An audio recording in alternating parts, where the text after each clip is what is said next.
Ever get that feeling, after a vivid dream? Like you've just stepped out of a different reality. Oh, yeah, totally. Makes you wonder if our minds are doing something more when we're asleep. Like maybe tapping into something bigger than ourselves. Yeah, like some kind of hidden connection. Exactly.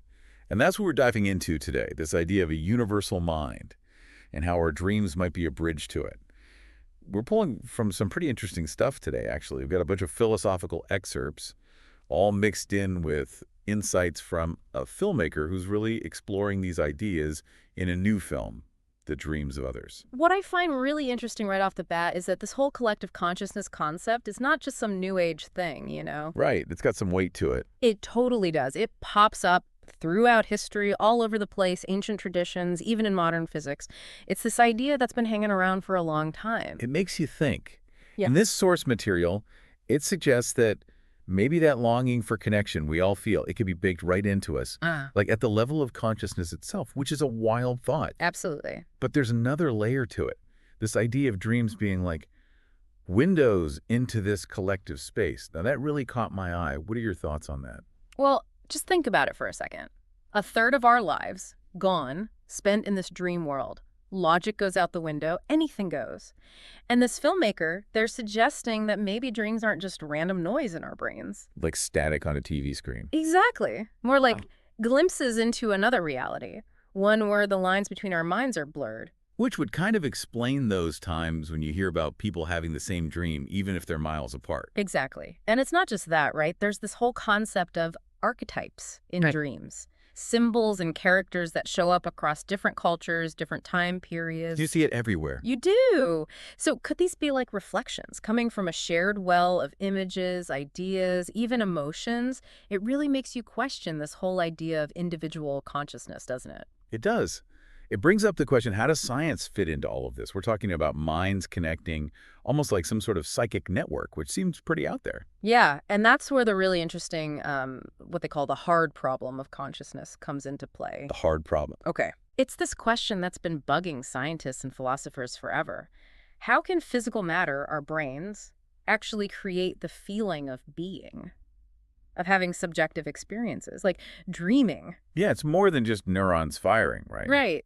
Science can tell you which neurons fire when you're thinking, but it can't explain how those firings create the feeling of joy or the taste of chocolate. That makes sense. It's like trying to explain the internet to someone, but only talking about the wires and servers. You're missing the whole point, the information flowing through it.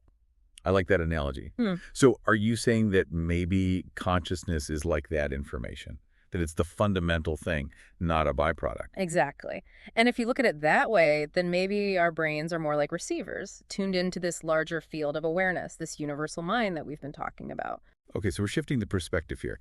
Instead of our brains generating consciousness, they're receiving it. It's a shift, yeah. And it ties into what the filmmaker was saying, too.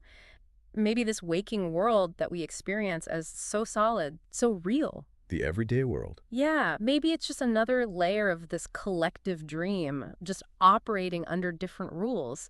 Isn't that a mind-blowing idea? It's like that scene in the film, The Matrix. Oh, totally. Remember when they realized reality is a simulation? Exactly. Mind-blowing. It makes you question everything.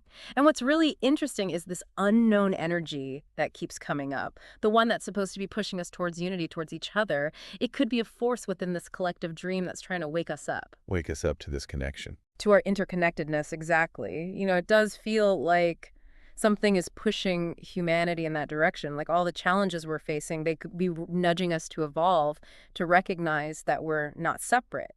Our well-being, it's all connected to each other, to the planet.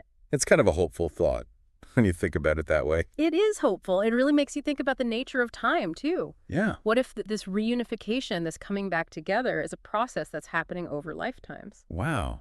So maybe we're not just dreaming at night, but dreaming ourselves back to wholeness over generations. Exactly. That's the question, isn't it? Okay, so let me just try to sum this all up.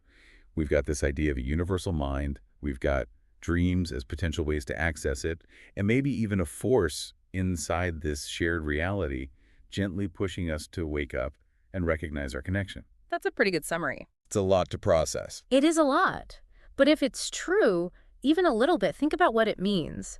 If our minds are really fragments of something bigger, it changes everything about how we understand our place in the universe. So the question is, how do we tap into that connection? Yeah. How do we make it tangible? That's the big question, isn't it? And if you really want to go deeper on this, I'd suggest checking out The Dreams of Others. It might just change the way you dream. I think I'll have to add that to my watch list.